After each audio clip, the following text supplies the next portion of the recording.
Hello everyone, welcome to a new vlog. আজ তোমাদের সন্ধান দেব উত্তরবঙ্গের একটা হিডেন ট্রেজার কমলা লেবুর দেশ শিটংয়ের। কিভাবে পৌঁছলাম, কোন হোমস্টেতে থেকেছি, সমস্ত কিছুর ডিটেলস থাকবে এই ভিডিওতে, সো স্টে টিউনড।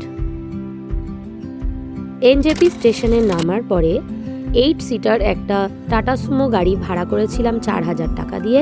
এরপর সেবক রোড ধরে আমরা যাত্রা শুরু করেছি এবং তিস্তাকে ডান দিকে ফেলে অবশেষে আমরা শিটংয়ের উদ্দেশ্যে পাড়ি দিলাম।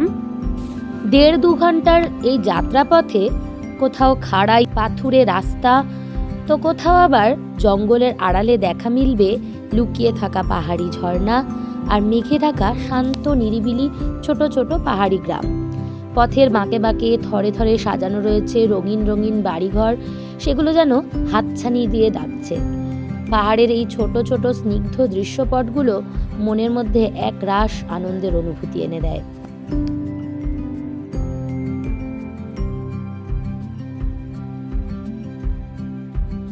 অবশেষে আমরা এসে পৌঁছলাম আমাদের গন্তব্য অরেঞ্জ ট্রি হোমস্টেতে।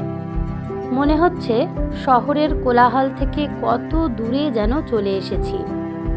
এটা ছিল আমাদের এক রাতের আস্তানা, কিন্তু এখানে একটা ছোট্ট ভুল আমরা করেছিলাম, সেটা যেন আর কেউ না করে। সেটা কি ভুল করেছিলাম সেটা একটু পরেই বলছি। হোমস্টেটি যেমন অনবদ্যভাবে সাজানো, ঠিক তেমনই এনাদের আতিথেয়তা, আপ্যায়ন আর এই সব কিছুর জন্য আমাদের মনে তারা স্পেশাল একটা কর্নার তৈরি করে নিয়েছিলেন। এই জন্য অবশ্যই সাধুবাদ দিতে হবে অরেঞ্জ ট্রি হোমস্টের ওনার আশা ম্যাডাম ও তাঁর টিমকে। স্ট্যান্ডার্ড, ডিলাক্স, ডাবল বেডরুম এইরকম বিভিন্ন ফেসিলিটির অ্যাকোমোডেশন ওনাদের কাছে অ্যাভেলেবেল রয়েছে। যদিও আমাদের বুকিং আগে থেকেই করা ছিল, কিন্তু তবুও ওনার আশা ম্যাডাম নিজে আমাদেরকে সমস্ত ঘরগুলি ঘুরে দেখাচ্ছিলেন। এখানে প্রথমেই যে রুমটা আমি এখন তোমাদের দেখাবো, এই রুমটা আমার ভীষণ পছন্দ হয়েছিল। একদম টপ ফ্লোরে একটা ডোম বা টেন্ট শেপের রুম রয়েছে। এটা ওপর থেকে একটা 360 ডিগ্রি ভিউ পাওয়া যায় এই জায়গাটার। কিন্তু এই রুমটা যারা ডিসেম্বর বা জানুয়ারিতে বেড়াতে আসবেন তাদের জন্য বেশ কমফোর্টেবল হবে। আমরা অক্টোবরে পূজার সময় গিয়েছিলাম বলে তখন খুব বেশি ঠান্ডা পড়েনি, তাই দুপুরের দিকে ঘরটা গরম হতে পারে ভেবে আমরা আর নেইনি। অবশেষে আমরা ঠিক করলাম আমরা একটা স্ট্যান্ডার্ড আর 2টো ডাবল বেডরুম নেব। এবার চলো আমাদের রুমগুলো তোমাদের একটু ঘুরে দেখাই। এখানে একটা কথা বলে রাখা ভালো যে সিজন এবং অফ সিজনে রুমের দামের হেরফের হতে পারে, সেই জন্য আমি রুমের ভাড়াগুলো এখানে উল্লেখ করে দিচ্ছি না, কিন্তু ডেসক্রিপশান বক্সে আমি তোমাদের এই অরেঞ্জ ট্রি হোমস্টের লিংক দিয়ে দেব। তোমরা সেই লিংক থেকে গিয়ে সমস্ত ওদের ডিটেলসগুলো তোমরা পেয়ে যাবে এবং বুকিংও সেভাবে ওখান থেকেই তোমরা করতে পারবে। আমরাও অনলাইনেই বুকিং করেছিলাম।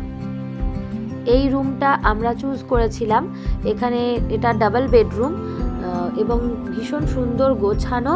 এবার চলো তোমাদের একটু বাইরের ভিউটা দেখাই। রুমের জানলা খুললে ঠিক এরকম সুন্দর একটা সামনে সুদৃশ্য সুবিশাল পাহাড়, তার গায়ে মেঘ ভাসছে আর রয়েছে গাছে ফলে থাকা কমলা লেবু।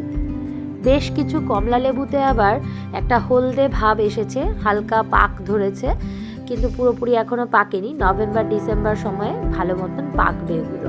প্রতিটা রুমে গিজার অ্যাভেলেবেল রয়েছে, তাই আমরা ঝটপট স্নান সেরে 1:30টার মধ্যে ডাইনিং এরিয়ায় পৌঁছে গিয়েছিলাম।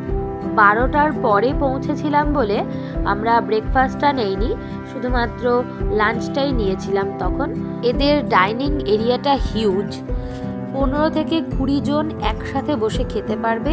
আর চারপাশে খোলামেলা এই জায়গায় বসে পাহাড় আর প্রকৃতির মাঝে গল্প, আড্ডা, খাওয়া দাওয়া সব মিলিয়ে একটা জমজমাট ব্যাপার।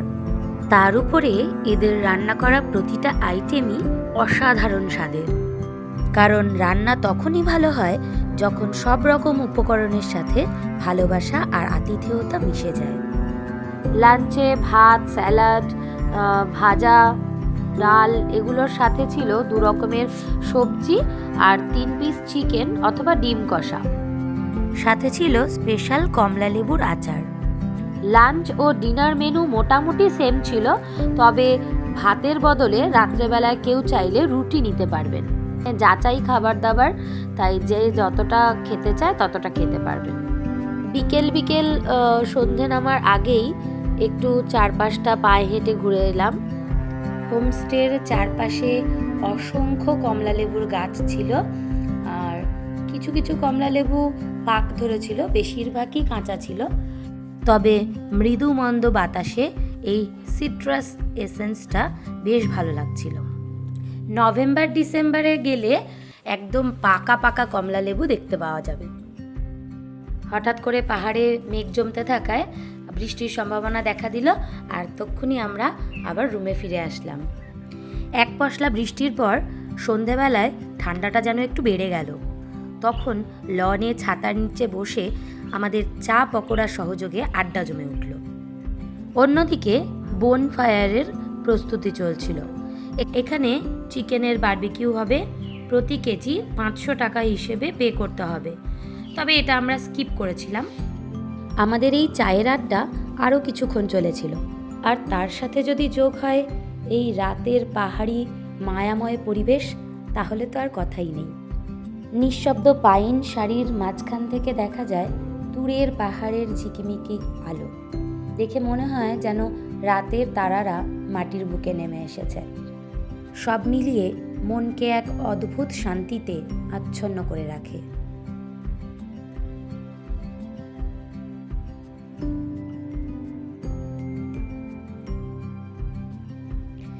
সিটংয়ে কমলালেবুর বাগানে ঘেরা এমন এক শান্ত সকালে অরেঞ্জ ট্রি হোমস্টের বারান্দায় বসে চায়ের কাপ হাতে আড্ডা, নিত্যদিনের শহুরে কোলাহল থেকে অনেকটা দূরে একান্তে পরিবারের সাথে কাটানো এই নিখুঁত কোয়ালিটি টাইম আজীবন অমলিন থাকবে আমাদের স্মৃতির পাতায়। যতদূর চোখ যায় শুধুই সবুজ, তারই মাঝে অজানা পাখিদের ডাক আর মন ভরানো নিরিবিলি অনুভূতি।